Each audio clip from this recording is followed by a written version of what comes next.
Ratio की class 3 आज हम कर रहे हैं और रेशियो की क्लास 3 सीजीएल के जो पीवाईक्यूज हैं वो हम करे हैं सारे अब तक 2 क्लासेस में। और इसमें भी चुन चुन के बहुत बढ़िया बढ़िया क्वेश्चन मैं आपके लिए लेके आया हूँ और उनके अच्छे अच्छे कंसेप्ट खोज के निकाले हैं एकदम बढ़िया, जिससे आपका एग्जाम में टाइम सेव हो चुके। तो चलो चलते हैं। पहला जो क्वेश्चन है वो कह रहा है कि दुर्लभ सिक्कों के संग्रह में प्रत्येक 4 गैर सोने के सिक्के के लिए 1 सोने का सिक्का है। ठीक है, तो संग्रह जो है उसमें गैर सोने हैं, गैर सोने के सिक्के हैं और कैसे हैं, सोने के सिक्के हैं। ठीक है, गैर सोना और सोने दो तरह के सिक्के हैं और प्रत्येक 4 के लिए 1 सोने का सिक्का है। तो 4:1 जो है वो सिक्कों का हो गया। यहाँ पे कह रहा है कि यदि संग्रह में 20 और सोने के सिक्के जोड़े जाते हैं तो सोने के सिक्कों की संख्या का अनुपात गैर सोने के सिक्कों से अनुपात 2:3 हो जाएगा। तो जो हमारे पास सोने के सिक्कों की संख्या कितनी है, अनुपात गैर सोने के सिक्कों से, ये मतलब गैर यहाँ दे रखा है, हमने उल्टा लिखा है, तो मैं इसको ऐसे कर देता हूँ, 3:2 लिख लेता हूँ। अगर इसको 1:4 हम लिखते तो 2:3 ही लिख देते, क्योंकि इसमें हमने गैर सोने और सोने का लिया है अनुपात जो है, और इसने यहाँ पे दिया है सोने के सिक्कों और गैर सोने के, तो मैंने उल्टा लिख दिया है इसको, गैर सोने सोने ऐसे कर दिया है। आप सीधा लिख सकते हो, कोई दिक्कत नहीं है उस चीज से। अब देखो, संग्रह में सिक्कों की कुल संख्या हमें बतानी है। तो हमारे पास सबसे जो मेन चीज है वो ये है कि जो गैर सोने के जो सिक्के हैं वो तो सेम ही है, वो तो चेंज हुए नहीं है, उनका जो रेशियो है वो भी चेंज नहीं करा है। चेंज जो हुए हैं सिर्फ वो सोने के सिक्कों में चेंज हुआ है। तो गैर सोने के जो सिक्के हैं उसका अनुपात यहाँ 4 है और यहाँ 3 है। इसको आप बराबर कर लीजिए। बराबर कैसे करेंगे, ये पूरा जो रेशियो है इसको मल्टीप्लाई कर दो 3 से, और जो ये रेशियो है इसको मल्टीप्लाई कर दो 4 से। तो देखो ये कितना आ जाएगा, 3 चौक 12 आ जाएगा। यहाँ पे यहाँ नीचे लिख देता हूँ, पहला जो अनुपात है वो 12:3 हो जाएगा, और 4 से करेंगे तो ये 12 यहाँ पे कितना आ जाएगा, 4 दूनी 8। ठीक है, तो अब हमारे पास जो संग्रह में जो है वो 20 और सोने के सिक्के जोड़ दिए जाते हैं, तब ये हुआ है। ठीक है, 3 से अनुपात क्या हो गया, 8 हो गया जब 20 सिक्के जोड़े जाते हैं। तो अंतर कितना आ रहा है, 5। अनुपात का अंतर 5 है, वैसे सिक्के का जो जोड़े हैं वो 20 है, अंतर जो है वो 20 है। तो 1 अनुपात की वैल्यू यहां से कितनी आ जाएगी, 4 आ जाएगी। ठीक है, अब हमें पूछ क्या रहा है ये देख लेते हैं। संग्रह में सिक्कों की कुल संख्या अब क्या बन जाएगा, मतलब 20 सिक्के जोड़ने के बाद अब क्या बन जाएगी। तो हमारा जो पहले था, पहले ये था और अब ये है, तो अब जो अनुपात में है वो कितना है, टोटल 12 और 8 20, इन दोनों की प्लस करेंगे तो ये कितना आ जाएगा, 20। 1 अनुपात की वैल्यू 4 है, तो 20 अनुपात की वैल्यू कितनी आ जाएगी, 80। तो आंसर क्या हो जाएगा इसका, 80। अगर पहले का पूछता तो पहले का निकाल देते, 12 और 3 15 चौका 60 हो जाता, पहले 60 और अब क्या है, 80 है। ठीक है, बहुत सिंपल सा क्वेश्चन है, बढ़िया क्वेश्चन है। अब आ जाते हैं इस वाले क्वेश्चन पे। देखो ये क्वेश्चन दिया हुआ है, कह रहा है कि ए नंबर एक संख्या जिसके 5वें भाग में 5 की वृद्धि हुई है। ठीक है, एक संख्या जिसके 5वें भाग 5 की वृद्धि है उसके तीसरे भाग के बराबर है जिसमें 7 की कमी हुई है, संख्या का आधा ज्ञात कीजिए। ठीक है, तो इस क्वेश्चन को बहुत तगड़ा एक मैं आपको मेथड बता रहा हूं और बहुत आसानी से आप कर पाओगे। देखो, सबसे पहले तो अनुपात लिख लो। एक संख्या है जिसके 5वें भाग में 5 की वृद्धि हुई, तो 5वां भाग लिख लो। 5वां भाग का क्या मतलब होता है, 5वां भाग का मतलब होता है 1/5। इसका मतलब 1:5 में लिख सकता हूं, और दूसरा जो अनुपात दे रखा है वो तीसरे भाग, तो इसको मैं लिख सकता हूं 1:3। ये 1/5 भाग है और ये ये कितना है, तीसरा भाग है। ठीक है, तो अब यहां पे जो हमारे पास इसका मतलब है कि जो संख्या है वो ये है और भाग जो है वो ये है। ठीक है, उसके भाग में वृद्धि हो रही है 1/5 में। अगर संख्या 5 है तो 1 में वृद्धि हो रही है, संख्या 3 है तो उसके 1 में वृद्धि हो रही है।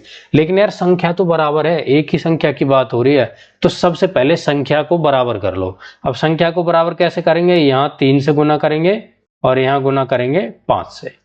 तो अब नया रेशियो क्या बन जाएगा भाई, 5, ये 3 से करा है ना, तो 3:15, और 5 से इसको करेंगे तो 5:15।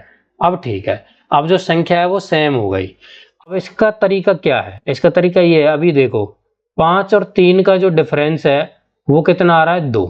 ठीक है, और अगर मैं यहाँ पे देखूं इन दोनों के बीच में एक्चुअल में अंतर कितना है, ये देख लो एक्चुअल में अंतर कितना है। तो यहाँ पे समझना मेरी बात, ये क्या कह रहा है कि यहाँ पे एक संख्या है और यहाँ पे दूसरी संख्या है। ठीक है, इसमें ये 5 जोड़ेगा, +5 करेगा, ठीक है, और यहां से माइनस के 7 करेगा, तब ये दोनों संख्या क्या हो रही है, बराबर हो रही है। ठीक है, यही तो बात कही है इसने। तो अब यहां से लेकर के और यहां तक ये संख्या जो हमने ली है, भाग जो लिया है, इनके बीच में कितना टोटल अंतर है, 5 का यहां से यहां तक और 7 का यहां से यहां तक, टोटल कितना अंतर है, 12 का अंतर है। जबकि हमारे पास जो अंतर निकल के आ रहा है वो 2 का आ रहा है। तो 2 का आ रहा है, 12 का हमें करना है, तो किससे गुना करना पड़ेगा, 6 से।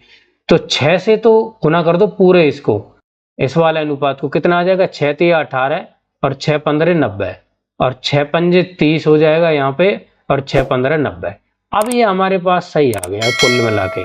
तो यहाँ पे ये हमने क्या लिया था, संख्या का अनुपात, और ये किसका अनुपात है, भाग का। तो संख्या पूछी हमें तो आंसर, संख्या का आधा पूछा है, तो 90 का आधा है 45। तो ये तो मैंने आपको निकाल दिया, 45 इसका आ जाएगा आंसर। ठीक है, अगर आप चेक करना चाहो तो चेक भी कर सकते हो। देखो 18 में से 5 जोड़ दो तो कितना आएगा, 23, और 30 में से 7 घटाओ तो भी कितना आएगा, 23। तो इसका मतलब हमने एकदम सही आंसर निकाल दिया। देखो एक क्वेश्चन ये दे रखा है, सिंपल सा ही क्वेश्चन है, कह रहा है कि 3 धनात्मक संख्याएं हैं, 4:5:7 के अनुपात में है, और उनके वर्गों का योग 15,210 है। तीनों का योग ज्ञात करना है हमें।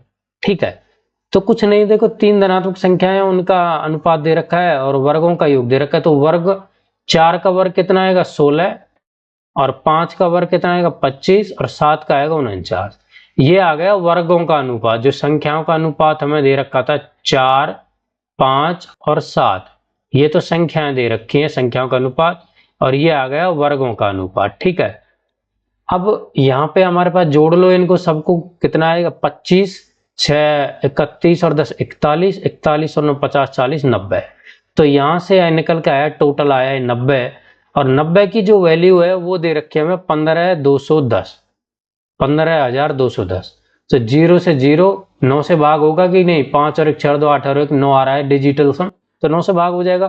तो 9 से कर देते हैं, 9 × 9 बचेगा 6, और 9 7 63 तो जाएगा, 9 6 54 बचेगा 8, 9 9 81। ये आ गया 169। क्या आ गया, 169 आ गया, एक अनुपात की वैल्यू। ठीक है, एक अनुपात की वैल्यू 169 आ गई। कब, जब ये वर्गों का निकाल रहा था। ठीक है, अब देखो हमें पूछा है संख्याओं का योग, ना कि इसके वर्गों का योग पूछ रहा है। वर्गों का योग तो दे रखा है, तो 169 आ गया। ठीक है, अब क्या करना है आपको, 169 का आप यहाँ पे वर्ग किए थे ना, तो अब वर्गमूल निकाल लो। 169 का वर्गमूल क्या होता है, 13। ठीक है, और संख्याओं का योग पूछ रहा है, तो भाई देखो अनुपात ये था। ठीक है, और हमें इनको 13 से गुना करके क्या करना है, जोड़ बता देना है। तो सीधा अनुपात का जोड़ कर लो, कितना आ जाएगा, 4 और 5 9 और 7 16, 16 गुना 13 जो है वो संख्याओं का योग आ जाएगा। कितनी है, 13 से गुना करेंगे, 13 6 78, 2 में 8 आ रहा है, तो 13 कम 13 7 20, 208 आंसर आ रहा है। ठीक है, अब देखो ये बात ध्यान रखना, कभी कभी बच्चे कंफ्यूज हो जाते हैं। जैसे एक की वैल्यू 169 आई है ना, तो 169 की गुना 4 5 7 से करते नहीं भाई। यहाँ जो वर्गों का अनुपात हमें दे रखा था ना, उस अनुपात की वैल्यू 169 आई है। पूछ संख्याओं का रहा है हमें। ठीक है, तो संख्याओं का पूछेगा तो इसका हमें क्या करना पड़ेगा, वर्गमूल निकालेंगे पहले, और उसके बाद हम संख्याओं के अनुपात का जोड़ करके उससे गुना कर देंगे बस।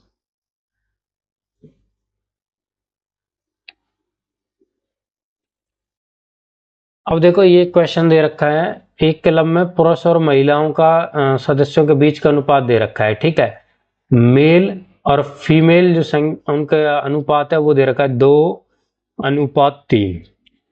कह रहा है कि यदि पुरुष सदस्यों की संख्या में 200 की वृद्धि होती है, पुरुष जो है उनकी संख्या जो है वो 200 बढ़ जाती है, तो अनुपात 5:6 होगा, 5:6 हो जाएगा। बहुत बढ़िया। क्लब में कितनी महिला सदस्य हैं ये पूछ रहा है। अब देखो मेल का जो रेशियो है वो चेंज हो रहा है, ठीक है, क्योंकि मेल का जो हमारे पास सदस्यों की संख्या बढ़ रही है, लेकिन फीमेल का रेशियो कैसे चेंज हो रहा है भाई, क्योंकि फीमेल की संख्या तो सेम ही है। तो फीमेल का रेशियो जो है वो सेम कर लो। वो कैसे करेंगे, यहाँ पे 6 या 3 है तो पूरे रेशियो को 2 से गुना कर दो। 2 से गुना करेंगे तो ये आ जाएगा 4 और ये आ जाएगा 6। अब सही है, 4:6। तो यहाँ पे 6 है और ये 4 से क्या हो जा रहा है 5, ठीक है। तो एक अनुपात की वैल्यू 200 आ रही है। पूछ क्या रहा है, महिला कितनी है, तो 6 अनुपात की वैल्यू पूछ रहा है हमें। महिला का अनुपात क्या है 6, तो 6 की वैल्यू नहीं निकाल सकते क्या हम, कितना आ जाएगा 1200। बहुत सिंपल सा क्वेश्चन है। अब देखो ये क्वेश्चन दे रखा है, बहुत बढ़िया क्वेश्चन है ये। अभी हमने जो क्वेश्चन किया था उससे थोड़ा डिफरेंट है ये, क्योंकि यहाँ पे हमारे पास जो दे रखा है वो है लड़कों और लड़कियों, ठीक है। बॉयज एंड गर्ल्स का जो अनुपात है वो 5:6 दे रखा है और कह रहा है कि 40 लड़के कॉलेज छोड़ दें, ठीक है। लड़के जो हैं वो 40 कम हो गए और 50 लड़कियां कॉलेज में शामिल हो जाती हैं और 50 जो है वो लड़कियां कॉलेज में शामिल हो गई और ये हो गया 8:11, ठीक है। अब देखो इस क्वेश्चन में थोड़ी सी दिक्कत ये आ गई ना, तो देखो ना तो बॉयज का अनुपात बराबर रहना चाहिए क्योंकि 40 कम हो गए, गर्ल्स जो है वो भी 50 बढ़ गई ना, ये चेंज होगा और टोटल भी चेंज हो गया। देखो -40 प्लस का 50 मतलब 10 से ये भी चेंज हो जा रहा है, ठीक है। तो टोटल अनुपात जो है, टोटल संख्या वो भी चेंज हो रही है, बॉयज भी चेंज हो रहे हैं, गर्ल्स भी चेंज हो रही हैं। तो ये जो क्वेश्चन है ये थोड़ा टिपिकल हो गया। अब इसको हमें बहुत उस तरीके से सॉल्व करना पड़ेगा कि भाई हमारे पास इनका वैल्यू जो है वो 5x 6x लेंगे, 8y 11y करके वो निकालेंगे, ठीक है। तो वो तो एक तरीका है, चलो वैसे मैं करके दिखा देता हूँ कैसे करेंगे। तो देखो 5x और 6x मान लेता हूं मैं कि इनका जो है अनुपात ये है, और यहाँ पे मान लेता हूँ 8y और 11y, ठीक है, ये मैंने मान लिया। या फिर y की जरूरत पड़ेगी नहीं तो y रहने दो, डायरेक्ट 8 11 के बराबर हम रख लेंगे। तो देखो 5x जो है वो अनुपात है बॉयज का, उसमें से 40 घटा दो और 6x जो है वो लड़कियों का अनुपात है, उसमें 50 जोड़ दो तो अनुपात जो है वो 8:11 हो जाता है। ये बात कह रहा है ये, बस इसको सॉल्व कर लेना हमें। कितना आ जाएगा, 11 पंजे 55x माइनस 11 चौका 44 440 और 8 6 48 x प्लस में 8 पंजे 40 400, ठीक है। 55x में से 48x जाएंगे तो ये आ जाएगा 7x और ये 440 उधर जाके जुड़ जाएगा तो ये हो जाएगा 840। 7 से सीधा कट रहा है 120। x की वैल्यू जो है वो 120 आ गई। पूछ क्या रहा है, कॉलेज में लड़कियों की प्रारंभिक संख्या क्या थी। प्रारंभिक संख्या का अनुपात क्या था, 6 था, 6x था, x की वैल्यू 120 आ गई तो 12 6 72, तो आंसर आ जाएगा 720, ठीक है। लेकिन एग्जाम में ऐसे हमें नहीं करना है, हमें एक तरीका है, मैं बता रहा हूं आपको बहुत बढ़िया। वो कैसे करेंगे, देखो लड़के और लड़कियों का अनुपात 5:6 है, ठीक है, और वो हो जा रहा है 8:11। अब यहां आ जाओ ऑप्शन में। अब देखो अगर हमारे पास लड़के और लड़कियां ऐसी चीजें हैं, ये आधी तो होंगी नहीं, मतलब ये फ्रैक्शन वैल्यू तो होगी नहीं, होगी तो होल नंबर ही होगा कोई भी। तो देखो 6 से जो भी संख्या में दे रखी है लड़कियों की प्रारंभिक संख्या, वो 6 से डिवाइड हो जाएगी पूरी पूरी, ठीक है। और 6 से डिवाइड वो संख्याएं पूरी होती हैं जो 2 और 3 दोनों से भाग होती हैं। अब ये मुझे दिख रहा है सब सारे के पीछे 0 है तो 2 से तो सारी संख्याएं भाग हो जाएंगी। 3 का देख लेते हैं, तो 3 से देखो 7 और 4 11 डिजिटल सम नहीं होगी, काट दो।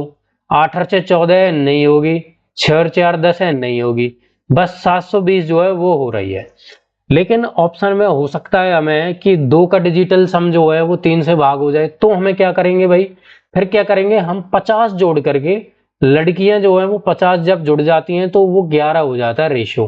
अब यहाँ भी होल नंबर ही आएगा जो भी आएगा, तो 50 जोड़ के हमें 11 से भी भाग करके देख लेना है अगर 2 का हो रहा है। जैसे यहाँ 720 में अगर मैं 50 जोड़ूंगा तो ये 770 आएगा जो 11 से पूरा पूरा भाग हो रहा है, तो यही इसका क्या हो जाएगा, आंसर हो जाएगा। तो हिट एंड ट्रायल जो ऑप्शन से हमारा मेथड होता है उससे हम इस क्वेश्चन को कर सकते हैं, ठीक है।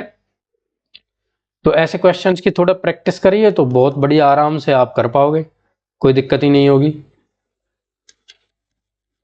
ठीक है, अब देखो नेक्स्ट क्वेश्चन जो है कुछ नहीं है, बहुत आसान सा क्वेश्चन है, सीजीएल 2022 प्री में दे रखा है कि कह रहा है कि सी के वेतन पर कर जो है वो वेतन का 1/4 है। कर जो है वो वेतन का 1/4 है। ठीक है, 1/4 चाहे तो रेशियो में भी लिख सकते हो आप, लेकिन रेशियो में लिखने का कोई फायदा नहीं है क्योंकि मैं जो तरीका से कर रहा हूं उसमें कोई फायदा नहीं है। बचत जो है वो वेतन का, बचत जो है वो वेतन का क्या है, 1/3 भाग है। ठीक है, कोई बात नहीं। बचत और व्यय का अनुपात पूछ रहा है यार, कुछ नहीं है भाई, देखो 4 और 3, 1/4 1/3 है, 4 और 3 का एलसीएम ले लो, कितना आएगा 12। 12 से गुना कर दो दोनों को, कितना आ जाएगा भाई, 4 तिया 12। ये क्या आ गया, कर 1/4 है ना वेतन का, वेतन क्या है 12, वेतन हमने मान लिया 12, 1/4 3 आ गया कर, 3 चौक 12, 4 आ गई बचत। कर 3 है, बचत 4 है, तो खर्च कितना होगा, बाकी का खर्च होगा, वो कितना है 5। तो पूछ क्या रहा है, बचत और व्यय का अनुपात। बचत 4 है, व्यय 5 है, तो 4:5 ढूंढ लो ऑप्शन में से। ठीक है, आसान सा ही क्वेश्चन है। अब देखो बढ़िया सा क्वेश्चन देख लो, और कह रहा है कि एक महिला के व्यय और बचत का अनुपात 4:1 है। उसकी आय और व्यय में क्रमशः 20% और 10% की वृद्धि होती है, तो उसकी बचत में प्रतिशत परिवर्तन ज्ञात कीजिए। ठीक है, ये व्यय बचत या हानि लाभ वाले क्वेश्चन में भी मैंने इस तरह के क्वेश्चन कराए थे। तो कुछ नहीं है, देखो व्यय और बचत का अनुपात 4:1 है, तो व्यय लिख लो भाई, व्यय लिख दी, बचत लिख दी और आय लिख दी। तीसरी चीज, व्यय कितना है 4 है, बचत कितनी है 1 है, तो आय कितनी हो जाएगी, दोनों को जोड़, व्यय और बचत दोनों का जोड़ क्या होता है, आय होती है। अब इनको गुना कर दो 100 से, ये अनुपात था, 100 से गुना कर दिया, कोई दिक्कत नहीं आएगी। ठीक है, कैलकुलेशन आसान करने के लिए 100 से गुना कर दिया। उसकी आय और व्यय में 20% और 10% की वृद्धि होती है। आय में 20%, आय कौन सी है ये, तो आय में 20% की वृद्धि कर दो यार। और 500 का 20% क्या होता है, 20 पंजे 100 प्लस 100 करना है, मतलब ये होगा 600। और 10% की वृद्धि किस में होती है, खर्च में। खर्च कितना है 400, 400 में 10% की वृद्धि, 400 का 10% होता है 40, तो ये हो जाएगा 440। ठीक है, यहाँ पे 100 की वृद्धि हुई है, ये 40 व्यय में वृद्धि होगी, तो आय में से व्यय जो है वो तो घटता है, बचेगा क्या बचत, तो 100 में से 40 जो है वो व्यय में चला गया, बचेगा कितना 60, मतलब 60 की वृद्धि हो गई 100 पे, और 60 की वृद्धि 100 पे का मतलब होता है 60%, तो आंसर क्या आ जाएगा 60%। और देखो बहुत बढ़िया क्वेश्चन है, सीजीएल 2021 प्री का। बच्चे पता नहीं क्या क्या मेथड इसमें लगाते रहते हैं भाई साहब, कुछ है ही नहीं क्वेश्चन में। देखो A:B जो है उनकी मासिक आय का अनुपात दे रखा है 11:13, और व्यय का जो ये आय है, और फिर व्यय का जो अनुपात है वो दे रखा है 9:11। ठीक है, कह रहा है कि अगर दोनों प्रतिमाएं 400,000 रुपये बचाते हैं तो मैनेज कर लेते हैं, तो उनकी आय कितनी है। तो जो बचत है वो 4,000 रुपये, बचत जो है वो समान है इनकी 4,000 रुपये। ठीक है, अब एक बात बताओ, आय में से व्यय घटाते हैं तो क्या आती है बचत, और दोनों की समान है, तो हम जो है दोनों के अनुपात की वैल्यू जो है, अंतर जो है वो बराबर आना चाहिए। 11 में से 9 घटाएंगे तो क्या आएगा 2, 13 में से 11 घटाएंगे तो 2। तो सीधा ही क्वेश्चन दे रखा है यार, अगर ये नहीं होता, हमारे पास अंतर जो है वो बराबर नहीं होता, तो अंतर को हम बराबर करते। ठीक है, इनका डिफरेंस निकाल करके ऊपर नीचे गुना कर देते, तो डिफरेंस जो है वो बराबर आ जाता। ठीक है, अब यहाँ डिफरेंस बराबर दे रखा है, इसका मतलब 2 की वैल्यू जो है वो 4,000 रुपये दे रखी है यार। ठीक है, बचत कितनी है 4,000 है ना, तो 2 अनुपात की वैल्यू 4,000 है। पूछ क्या रहा है, पूछ रहा उनकी आय है, किसकी आय पूछ रहा है, find the difference in the incomes. अब यार ये तो बहुत ही सिंपल हो गया, इनका डिफरेंस भी 2 ही आ रहा है आय का, और 2 की वैल्यू तो 4,000 दे रखी है, तो आंसर 4,000। ठीक है जी, अब देखो सीजीएल 2024 प्री का बढ़िया क्वेश्चन है ये एकदम। ए बी और सी की मासिक आय जो है, ए बी और सी इनकी मासिक आय 2:9:3 में है आय। ठीक है, फिर कह रहा हूं उनके व्यय का भी अनुपात दे रखा है, व्यय जो है वो 3:9:5 है। यदि ए की बचत उसकी कुल आय का आधा है, ठीक है। अब देखो एक ही जो बचत है, एक ही बचत वो आय का क्या कह रहा है, आधा है, मतलब 1/2 है। बचत 1 है, आय 2 है, मतलब आय 2 है तो बचत 1 है, आधी है।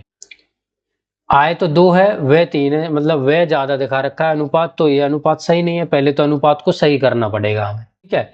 तो यार एक बात और समझ में आ रही है कि यहाँ पे जो जब बचत आधी है तो बचा आधा, क्या आधा खर्च बचा, बताओ अगर ऐसा नहीं है तो। भाई जब 2 आय है और 1 बचत होगी तो खर्च 1 ही है ना, इसका मतलब आधा खर्च है, आधी बचत है, ये मतलब है। और जबकि यहाँ जो है हमारे पास वह 3 दे रखा है, तो आय को दुगना बना दो, क्योंकि आय जो है वो दुगनी है क्वेश्चन के हिसाब से। तो आय को दुगना बनाने के लिए 3, ये 2 है, इसको 6 बनाना पड़ेगा। 6 बनाने के लिए पूरे रेशियो को 3 से गुना कर दो, 3 गुना 2, 3 गुना 9 और 3 गुना 3, ठीक है, कर दिया।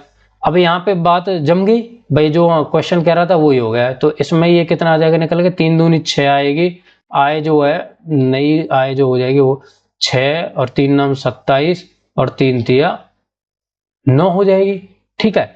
अब हमें पूछ क्या रहा है, बचत का अनुपात पूछ रहा है, तो आय में से वह घटा दो, आय में से वह घटा देंगे तो बचत का अनुपात आएगा। 6 में से 3 गए तो 3, 27 में से 9 गए तो 18 और 9 में से 5 गए तो 4, बस इतना सिंपल सा क्वेश्चन है। बस यहीं पे मेन चीज थी, ये बात अगर समझ आ गई तो बाकी का क्वेश्चन हो गया। चलिए नेक्स्ट क्वेश्चन पे चलते हैं भाई साहब। नेक्स्ट क्वेश्चन कह रहा है कि रोहन ने अंग्रेजी में अपने विज्ञान से 2 गुने अंक प्राप्त किए हैं। तो इंग्लिश और साइंस का जो अनुपात है वो मैं यहाँ लिख लेता हूँ, साइंस और इंग्लिश का अनुपात लिख लेता हूँ मैं। साइंस से इंग्लिश में कितने हैं, उसके 2 गुने अंक प्राप्त कर रहा है, ठीक है, रेशियो आ गया। फिर कह रहा है अंग्रेजी विज्ञान गणित में उनके कुल अंक 126 है, ठीक है। इंग्लिश, साइंस और मैथ में 126 अंक टोटल है। अंग्रेजी और गणित में उसके अंकों का अनुपात 2:3 है। इंग्लिश में और मैथ में, तीसरा है मैथ, 2:3 है। और इसका जो तरीका मैं आपको बता ही चुका हूं, यहाँ पे खालिस्तान है और ये 2 के पीछे है तो 2 ही लिख दो, यहाँ 2 के आगे खालिस्तान है तो 2 लिख दो। यहाँ पे इनकी मल्टीप्लिकेशन कर दो सबकी, 2 एकम 2, 2 दूनी 4 और 2 तिया 6, ठीक है। तो इसको अनुपात को और कम लिख सकते हैं हम, 2 एकम 2 हो गया, 2 दूनी 4 और 2 तिया 6, 3 दूनी 5 और 1 6। 6 की वैल्यू जो है वो 126 दे रखी है, तीनों का जोड़ 126 है। तो 1 की वैल्यू क्या आ गई, 21 आ गई। पूछ क्या रहा है, अंग्रेजी में उसके अंक पूछ रहा है। अंग्रेजी कहाँ है, अनुपात ये रहा 2, तो 21 दूनी 42 जो है वो आंसर हो जाएगा, ठीक है जी। अब देखो ये क्वेश्चन दे रखा है, कह रहा है कि आदि और दिया के पास कुल मिलाकर 1440 रुपए हैं। यदि आदि की राशि का 3/10 भाग दिया की राशि का 3/5 के बराबर है तो दिया की राशि कितनी है। तो एक तो है आदि और एक है दिया, ठीक है। आदि जो है, आदि की राशि का 3/10, 3:10 लिख दिया। दिया की राशि का 3/5 मतलब 3:5 लिख दिया। बराबर है, जो ये तो है भाग और ये है राशि, ठीक है। भाग बराबर है, भाग जो है वो बराबर है, तो 3 यहीं आ रहा है अनुपात और 3 यहीं आ रहा है। अगर नहीं होता तो इनको हम बराबर करते, लेकिन इसमें बराबर दे रखा है तो अब अनुपात में हमें चेंज करने की जरूरत नहीं है। तो आदि और जो दिया है उनके जो अनुपात है, राशि का जो अनुपात है वो आ रहा है 10:5, 10:5 आ रहा है आदि और दिया की राशि का, ठीक है। यहां अलग से लिख रहा हूं 10:5, तो इसको हम 2:1 भी लिख सकते हैं, 5 से काट देंगे तो 5 1 5 दूनी 10। और 2 और 1 3 की जो वैल्यू है वो राशि जो दे रखी है वो दोनों की मिलाकर के 1440 दे रखी है। 3 से इसको भाग करो, 3 से भाग करेंगे, 3 चौक 12, 3 अट्ठे 24, कितना आ जाएगा 480 रुपए। एक अनुपात की वैल्यू 480 आ गई। पूछ क्या रहा है, दिया की राशि, दिया की राशि कौन सी, दिया ये है डी वाला, इसका अनुपात 1 है और 1 की वैल्यू 480 है, तो आंसर भी क्या आ जाएगा 480 आ जाएगा, ठीक है जी। और देख लो भाई, बहुत बढ़िया क्वेश्चन ये एक है, सीजीएल 2022 प्री का क्वेश्चन है। कह रहा है कि 80 रुपए प्रति किलोग्राम और 50 रुपए प्रति किलोग्राम मूल के गेहूं को 1:2:3, तो अनुपात लिख लेता हूं पहले तो मैं, 1:2:3 का अनुपात है। 3 किस्म है, पहली किस्म, 2 किस्म, दूसरी, तीसरी। तीसरी किस्म के साथ मिलाया गया भाई, कह रहा है कि यदि मिश्रण का मूल्य 75 रुपए प्रति किलोग्राम है तो तीसरी किस्म की कीमत प्रति किलोग्राम किसके बराबर होगी। ये औसत जैसा क्वेश्चन है, औसत अनुपात वाला क्वेश्चन है लगभग। तो हम क्या करेंगे, देखो पहली जो किस्म है वो है 80 रुपए प्रति किलोग्राम वाली, ठीक है, ये 80 रुपए प्रति किलोग्राम है। और जो दूसरी है, ये दूसरी जो है ये है 50 रुपए वाली, ठीक है। और तीसरी जो है वो है 75 रुपए वाली, यही तो है। नहीं नहीं नहीं, मिश्रण का है तीनों का, ये तीसरे का तो पूछा है, चलो कोई बात नहीं, इसका जो है वो पूछा है। और तीनों का जो मिला करके वो आ रहा है 75 रुपए, ठीक है, कोई बात नहीं। तो देखो 80 रुपए की वैल्यू है, अनुपात 1 है, तो यहाँ पे आ गया हमारे पास। अब ये देख लो कि हमारे पास जो 80 है वो 75 से ज्यादा है, और कितना ज्यादा है, प्लस का 5, ठीक है। तो इस अनुपात की वजह से प्लस के 5 हो रहे हैं हमारे पास। ये 75 जो है वो औसत वैल्यू है, जो मिश्रण का पूरा मूल्य निकल के आ रहा है। जबकि 80 वाला जो है वो अगर हम एक अनुपात में ले रहे हैं तो 5 जो है वो बढ़ के आ रही है 75 से। अब ऐसे ही यहाँ जाओ, 50 है यहाँ और ये 75 है, 50 में से 75 घटाओगे तो कितना आ जाए, सॉरी 75 में से 50 घटाओगे तो कितना आ जाएगा, -25। और अनुपात ले रखा है 2, इसका मतलब 2 अनुपात में मिलाऊंगा तो ये आ जाएगा -50। अब मैं पहले और दूसरे का जब मिश्रण करूंगा तो हमारे पास इनका जो टोटल मिला के आ रहा है वो आ रहा है -45, ठीक है, -45 रिजल्ट आ रहा है यहां से अब तक। अब मैं तीसरी जो किस्म है उसका अनुपात ले रखा है 3, और -45 ऑलरेडी जो है वो कम हो गया, मतलब 45 कम हो गया ये मान के चलो। तो 3 से भाग करूंगा तो ये आ रहा है -15 का मतलब है 15 कम, माइनस का मतलब है कम और प्लस का मतलब ज्यादा। तो इसका मतलब 15 कम हो रही है वैल्यू, ठीक है। 15 जो है वो यहां से अभी 75 से जो है वो कम हो रही है वैल्यू। तो अब हमें क्या करना पड़ेगा, 75 जो है इसमें 15 को जोड़ दो, 75 + 15 अगर हम करेंगे तो वो क्या आएगा, 90। तो हमें जो तीसरी किस्म है वो 3 के अनुपात में 90 के हिसाब वाला जो गेहूं है वो मिलाना पड़ेगा, उसका जो रेट है वो 90 का होना चाहिए, तब 75 की औसत वैल्यू आएगी। दोबारा से एक बार रिपीट कर देता हूं, देखो 1:2:3 में हमें दे रखा है। एक जो पहली किस्म 80, दूसरी 50, तीसरी पूछी है, और जो औसत है वो मिश्रण का जो टोटल है वो 75 आ रहा है। ये 80 है तो ये 75 से ज्यादा है तो प्लस का 5 कर दिया, अनुपात से गुना करा तो प्लस का 5 ही आया। यहाँ पे 75 ज्यादा है, 50 कम है तो माइनस कर दिया, तो ये आ गया -25, मतलब कम हो रहा है तो -25। और 2 अनुपात है तो ये हो जाएगा टोटल -50। इन दोनों को अगर मैं देखूंगा तो ये आएगा -45। 3 का अनुपात है यहाँ, तो एक अनुपात में अगर हम देखेंगे तो वो आएगा -15, मतलब 15 की कमी हो रही है, जबकि हमें कमी तो होने देनी नहीं है। तो 75 में हमें 15 और जोड़ के 90 के हिसाब का हमें गेहूं चाहिए तीसरे किस्म का। ये अब आ जाते हैं, ये क्वेश्चन है, देखो एक हीरे की लागत उसके वजन के वर्ग के सीधे अनुपातिक है, ठीक है। जो कीमत है, कॉस्ट जो है वो डायरेक्टली प्रोपोर्शनल है उसके वजन के वर्ग के, मतलब वेट के स्क्वायर के। 14 ग्राम का हीरा है, 2560 रुपये उसकी कीमत है। यह हीरा 5:9 के अनुपात में टुकड़ों में टूट जाता है, इसके टूटने से कितना नुकसान होगा ये हमें बताना है। देखो कितनी राशि है उसको बात छोड़ दो, 14 ग्राम का हीरा था, उसको 5:9 में तोड़ दिया, ठीक है। तो अगर हम देखते कि पहले अगर ये 5:9 में नहीं तोड़ते तो कितने ग्राम का है, 14 ग्राम का। तो 14 ग्राम मतलब 14 का वर्ग, कॉस्ट जो है वो कितनी हो जाएगी, 14 का वर्ग हो जाएगी, मतलब 196।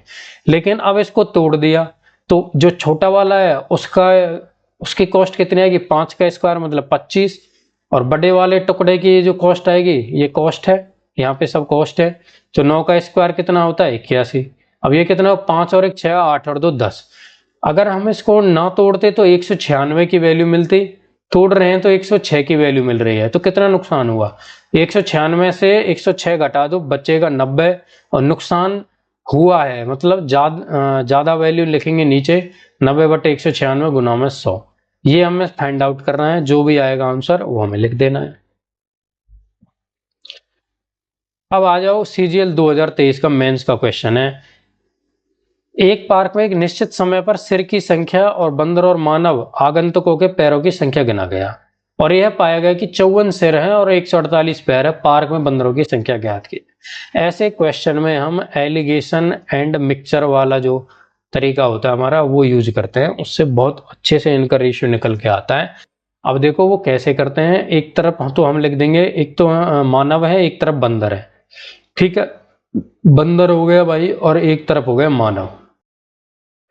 अब ये 54 सिर का मतलब क्या है, 54 सिर का मतलब है बंदर और मानव जो है वो टोटल मिलकर के 54 होंगे, ठीक है। सिर तो भाई एक का एक ही होगा, तो चाहे बंदर हो चाहे मानव हो 54 ही हो सकते हैं। अब बंदर के जो पैर हैं, बंदर के जो पैर होते हैं वो होते हैं 4 और मानव के होते हैं 2। अब मैं ये मान लेता हूं कि ये जो सारे के सारे अगर बंदर ही होंगे, मानव एक भी नहीं है, तो 54 से 4 गुना करूंगा तो हमारे बंदर के पैर निकल आएंगे। मैंने मान लिया कि ये 54 के 54 जो हैं वो सारे के सारे बंदर हैं, तो कितने पैर निकल के आएंगे, 54 गुना में 4। और अब मैं मान लेता हूं कि ये एक भी बंदर नहीं है, सारे के सारा मानव हैं, तो कितने पैर हो जाएंगे, 108। लेकिन ये कह रहा है कि पैर जो है वो 148 है, तो 148 बीच में लिख दिया। इनके गुना कर लो, कितना आ रहा है, 4 चौक 16 और 4 पंज 20 और 1 21 216 और 54 दूनी होता है 108, ठीक है। अब एलिगेशन मिक्सचर लगा देंगे भाई। देखो ये जो वैल्यू है, इससे जिससे छोटी है उसमें से घटा दो और जिससे बड़ी है उसको इसमें से घटा दो। 148 में से 108 घटा दो, कितना आएगा 40। 216 में से 148 घटा दो, कितना आ जाएगा, 16 में से 8 गए तो 8 और 20 में से 14 गए तो 6। और ये 4 से कटता दिख रहा है, 4 10 40 और 4 17 67, सॉरी 4 17 68, ठीक है। तो 10 अनुपात 17 की जो हमारे पास बंदर और मानव आ गए, तो 10 अनुपात 17 में आएंगे बंदर और मानव। पूछ क्या रहा है, बंदरों की संख्या। तो 10 और 17 कितने होते हैं, 27, जबकि दे हमें रखे हैं 54। पूछ रहा है बंदर, तो 10 की वे अनुपात की वैल्यू हम निकालेंगे, 27 की वैल्यू 54 है, मतलब 2 गुनी है, तो 10 की वैल्यू 2 गुना कर देंगे, 10 दूनी 20 जो है वो इसका आंसर आ जाएगा, ठीक है। बहुत बढ़िया बढ़िया क्वेश्चन रेशियो प्रपोर्शन के जो प्रीवियस ईयर क्वेश्चन आए हैं वो मैंने लिए हैं, और आप इनको करोगे तो जरूर ही भाई साहब फायदा होगा। और ये ऐसे क्वेश्चन हैं जो अदर एग्जाम्स में भी बार बार रिपीट होते रहते हैं, ठीक है। इस वीडियो में इतना ही, थैंक यू।